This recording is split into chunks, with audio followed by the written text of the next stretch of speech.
Kemenangan Ferdinand Bongbong Marcos Jr. pada pemilihan presiden Filipina yang berlangsung pada Senin 9 Mei 2022 tidak mengejutkan banyak pihak. Hanya saja, kemenangan Marcos memicu kontroversi. Marcos adalah putra mantan diktator Ferdinand Immanuel Edralin Marcos yang menjabat presiden Filipina pada 1965 hingga 1986. Kemenangan putra mantan presiden itu membangkitkan kenangan dan emosi yang campur aduk di kalangan warga Filipina. Peran yang dimainkan ayahnya dalam membentuk sejarah negara berpenduduk sekitar 110 juta jiwa tersebut ibarat pedang bermata dua. Agar bisa memahami bagaimana keluarga ini bisa kembali ke kancah politik Filipina, penting untuk mengetahui kebangkitan dan kejatuhan mereka beberapa tahun silam. Sobat bisnis, inilah Fokus.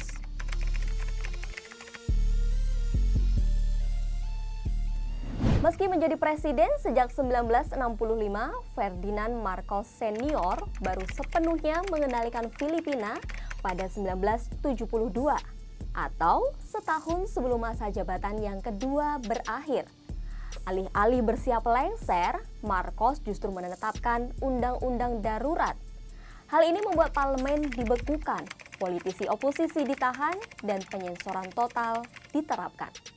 Marcos yang sebelumnya menjabat presiden adalah seorang pengacara sukses, praktis, pengendalian pengadilan secara penuh, militer, dan kepolisian, praktik yang terus berlanjut selama masa kekuasaannya. Tahun-tahun setelah 1972 dikenang sebagai salah satu masa terkelam sepanjang sejarah Filipina.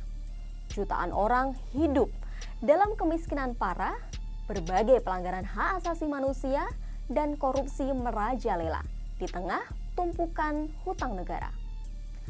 Namun, di antara berbagai insiden, pembunuhan pada Agustus 1983 adalah yang paling dikenang, sekaligus memicu kejatuhan Marcos. Korbannya adalah pemimpin oposisi Benigno Aquino yang sebelumnya mengasingkan diri ke Amerika Serikat guna menghindari rezim Marcos. Dia memutuskan kembali ke Filipina dengan tekad memulihkan demokrasi di negaranya. Tapi sesaat setelah pesawatnya mendarat di Bandara Manila, dia ditembak mati, walaupun terdapat pengamanan ketat yang digelar pemerintah Filipina. Banyak yang menduga penembakan tersebut didalangi oleh Marcos. Meski begitu, Marcos tetap kembali mencalonkan diri dalam pemilu presiden yang dipercepat pada 1986 untuk meredakan amarah rakyat. Marcos mengklaim menang dalam pemilu tersebut, walaupun hasilnya disengketakan karena terdapat beragam dugaan kecurangan. Tuduhan ini kemudian memicu demonstrasi massa di seantero Filipina yang belakangan disebut revolusi rakyat, People's Power, hingga melengsarkan kekuasaan Marcos. Keluarga besarnya kemudian mengungsi ke Hawaii, Amerika Serikat. Bongbong atau Marcos Jr. yang saat itu berusia 28 tahun dan baru merintis karir politiknya ikut melarikan diri. Menurut catatan resmi Bea Cukai Amerika Serikat, keluarga Marcos membawa sekitar 300 peti berisi barang-barang berharga di dalam jet kargo milik Angkatan Udara, termasuk perhiasan, busana mewah, dan banyak uang tunai. Marcos kemudian meninggal dalam pengasingan di Hawaii 3 tahun berselang pada 1989 karena penyakit jantung dan paru-paru yang dideritanya. Imelda, istri Marcos, dan Marcos Jr. kembali ke Filipina pada 1991. Setelah mereka kembali, Bongbong alias Marcos menggunakan kekayaan dan jaringannya untuk mewujudkan ambisi politiknya. Marcos Jr. mencatat pernah menjadi gubernur, anggota DPR, hingga senator. Pada 5 Oktober 2015, Marcos mengumumkan bahwa ia menjadi kandidat untuk jabatan wakil presiden dalam pemilihan 2016, namun tak berhasil mengalahkan Leni Robredo. Barulah di tahun 2022, Marcos pun mencalonkan diri sebagai presiden, bertemu kembali dengan Leni Robredo dan 8 kandidat lainnya.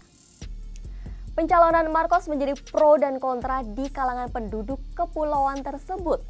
Selama berkarir politik, Bongbong telah menghadapi berbagai tuduhan bahwa dia mencoba membersihkan sejarah kelam rezim pimpinan ayahnya dengan membesarkan pertumbuhan ekonomi dan mengecilkan pelanggaran HAM.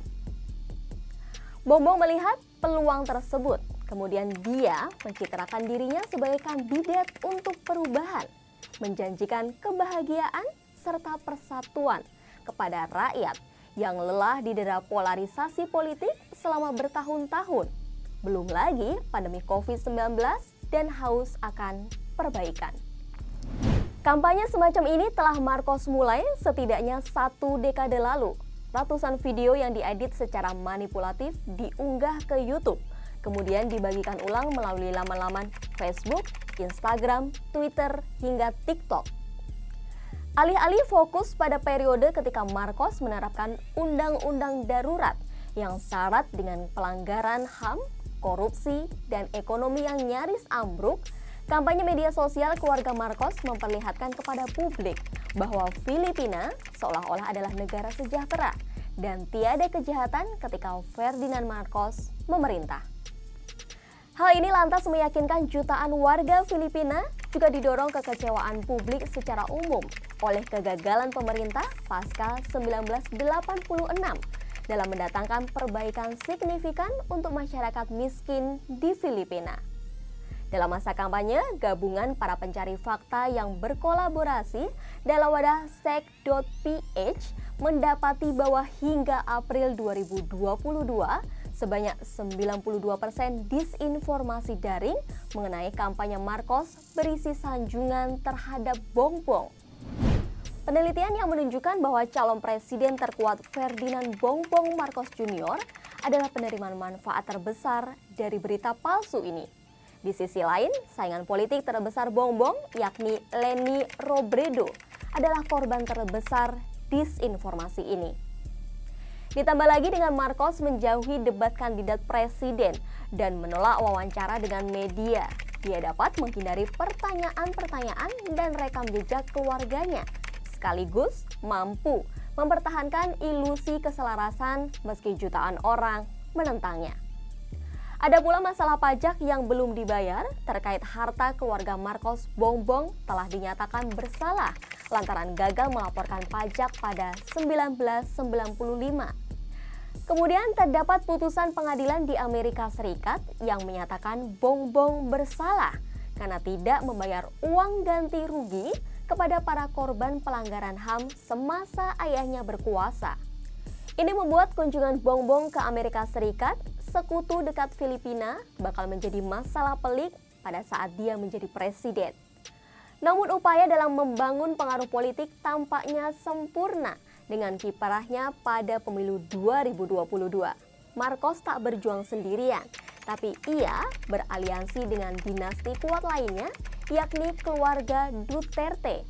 Rodrigo Duterte adalah presiden Filipina saat ini. Bahkan anak Duterte, Sara Duterte, juga tampil dalam pemilihan wakil presiden.